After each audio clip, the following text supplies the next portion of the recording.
1959 through 1965 with Frank Svoboda, and I'm sure many of you older people would remember him. And then Pat Maher started about the same time that I did, and he stayed much longer than I did. I left to do some other things. And anyway, but I do remember coming here for 4-H meetings. We had, Bandon was a very, very active club. A lot of participation in project things where they would end up going to the state fair, and also just individual projects that the club kind of took it upon themselves to do. The club, as I remember, there was a lot of crops projects in garden projects in Bandon Township. That's something that just strikes my mind. And then I remember Ray Isaacson and Bernard Simonson. They would always be at the county fair, and they'd be helping with all that, all those crops and garden projects, and just sort of ran that part of the fair. And anyway, and I remember the Nelson families, and then let's see, the board. That's me, I'm an elder. Okay. And anyway, I'm just trying to think now. There were a couple of names that came up as we were talking.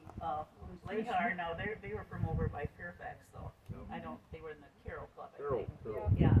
And anyway, but the tours, the ball games, all those events that happen, anytime. It could be on a Saturday or it could be on a Sunday, and we'd end up with this really neat picnic, and then we'd have the competition between all the different clubs from the county. There are 26 clubs in the county, and there was the western part with Sacred Heart and all those towns, and then there was the Buffalo Lake area with Hector and all those towns, and then there was the Fairfax Franklin area, and then there was that central area there with Olivia, Rhode Island, and some of those towns. And so we had these 4 main picnics, and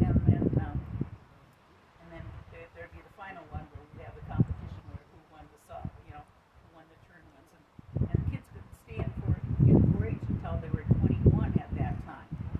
So we had a lot of great young players, and girls and guys, and anyway, it was fun times. I just remember the special thing about the 4-H program and the adult program is getting to know all these wonderful people, and getting to come to their home on the tours and seeing where they lived. And Frank Svoboda was notorious for being a history guy, and he's in that book, that brown book that you had there. And anyway, we'd go driving down any road, and he'd say, so-and-so lives there. They moved in from wherever, Ohio, or they've lived in that farm for the 3rd generation, and he would just go down. He knew everybody all around, whether it be Hector, Buffalo Lake, Maynard, wherever. He just so I learned a lot of Renville County history, just about families and and so forth, and so that was interesting to me. And during that time, there were 72 home extension groups, home education groups, and there were very active from around this area, and most of the events were held over in the Fairfax Community Building, because they just built that building at that time. Now it's probably old, but it was quite a nice building. There were 2 big rooms there, and so anyway, that was always fun.